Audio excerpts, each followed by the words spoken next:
said earlier, in those 14 games they played against NCAA tournament teams last year, he stepped up big and had almost 16 points a game.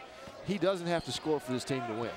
And I think that's part of his maturity as well, Craig, because how many kids coming to a major Division I college basketball program are ever going to want to be told, look, we don't need you for your offense.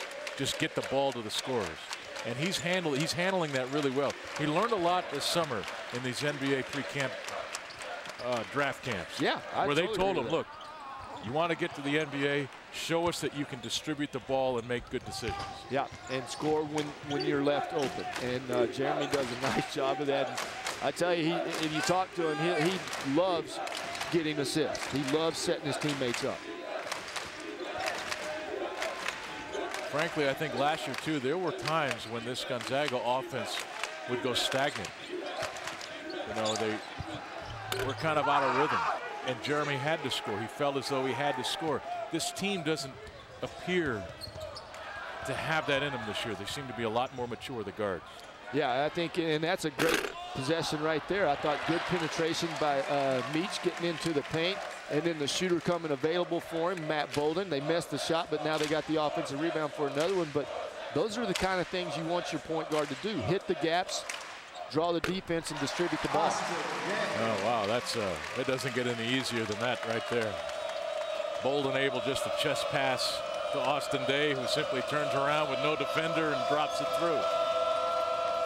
Well, you got to know that the scouting report for Idaho said wherever Day goes, by gosh, let's have a guy on it.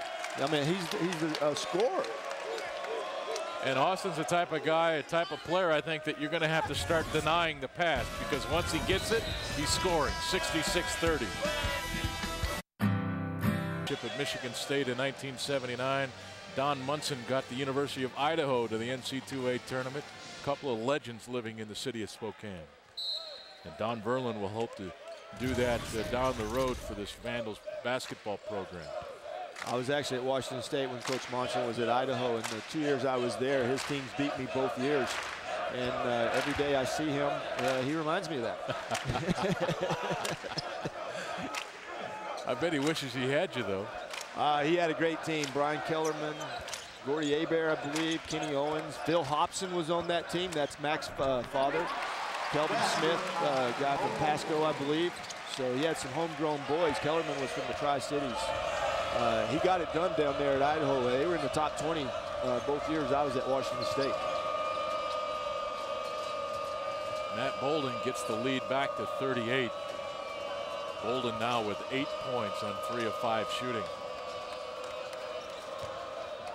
Knocked away by Bolden. Jefferson got it back. He shoots. Missed it. Bolden with the rebound. Matt Bolden doing everything now in these 2 possessions. When the post catches it on the post, there's one thing you should do with the ball, and Marvin Jefferson didn't do it. He should just turn and look and see if he can make a move, or if you take a dribble into the lane. If you take a dribble where you're standing, you bring the little guy into the play, and that was Matt Bolden. When you take the dribble like that, Matt Bolden was able to slap it away from him. So you got to go somewhere with your dribble if you catch it on the post. You just can't dribble it, or the little guy comes in and knocks it away from you.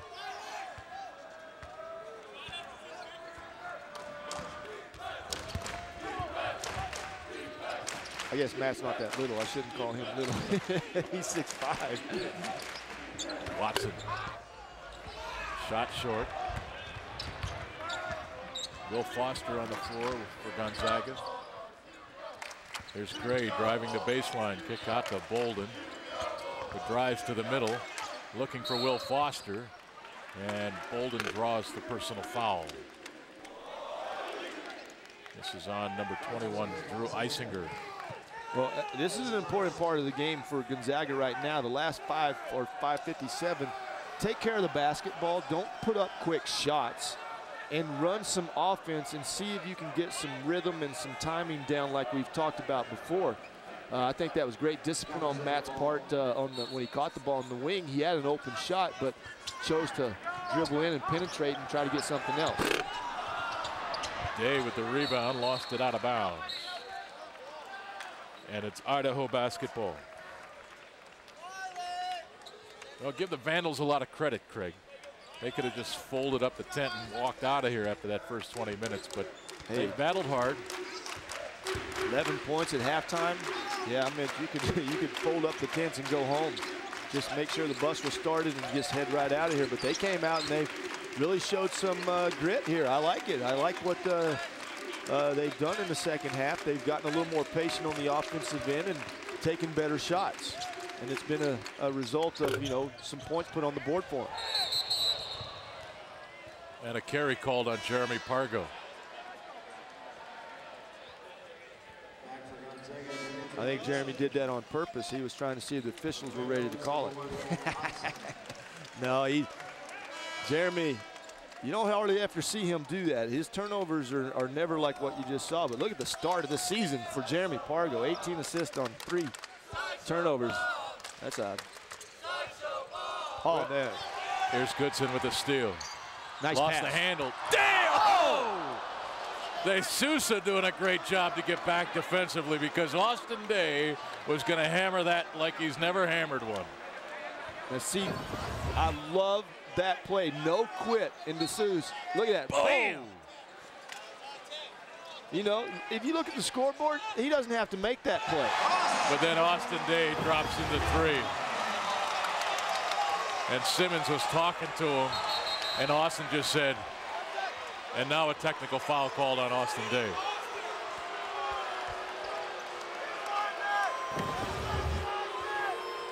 Simmons and Day were chirping after Austin hit this shot.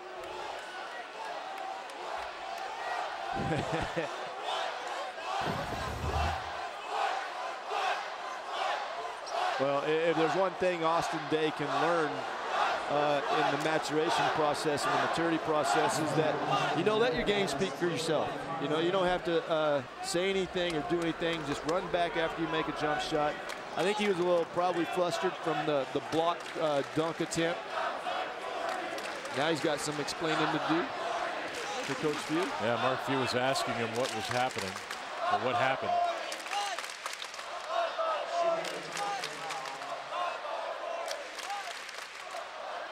But you'll see that young man grow as the season goes on. He'll let his game speak for himself because that's what the real backup is how you play the game. It's not how you talk the game, it's how you play it, and Austin's got the play. And he's such a talented player. A lot of that stuff that he gets involved in is just wasted energy, Craig. It's good theater. Don't get me wrong, it's good theater, good drama. I agree it's great with for you. television. And I tell you, Austin Day is one of my favorites already in the history of this program. He is a great, great guy to hang out with and to know. Yeah, he wants to please everybody. Yep, he's a good. Oh. Dimitri Goodson just trying to get in front of the basketball, and he picks up the personal foul. Well, when you're beat in the backcourt, the ball went way back. Dimitri was trying to go for the steal. He didn't get the steal, so now he's trying to run and pick a spot to get in front of Hobson. Hobson keeps the arm out, what you want him to do to protect the basketball. Meach is just trying to figure out a spot in front of him to get to, and I guess there was too much contact in the backcourt for that. Well, but Hobson had the arm bar out there kind of pushing him away, and Dimitri just trying to get out in front of that arm. He's asking for a double foul. He wants the arm bar called. Absolutely. I mean, I think it's a valid point, even though we're grasping at stuff here, and we've got almost a 40-point lead for Gonzaga. Well, it's always the view of the official, and the official was on the offside, so maybe he didn't see the arm bar. But you teach that to a 12-year-old. Sure. Keep that arm out there to protect the basketball. Sure.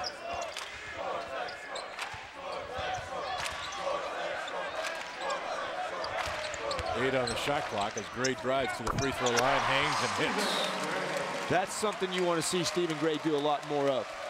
Not settle for just a jumper out around the three-point line. You're a great three-point shooter, but if you can't put the ball on the floor, 1-2 hard dribbles and pull up, boy, you're going to start getting guarded out there along the three-point line and get no opportunities. Gonzaga now with 4 players in double figures as Watson. It's a great shot there. Ira Brown looked as though he actually got a hand on that shot. And Watson's strong enough to get the ball through the hoop. Boulder, 3 ball, rattled out.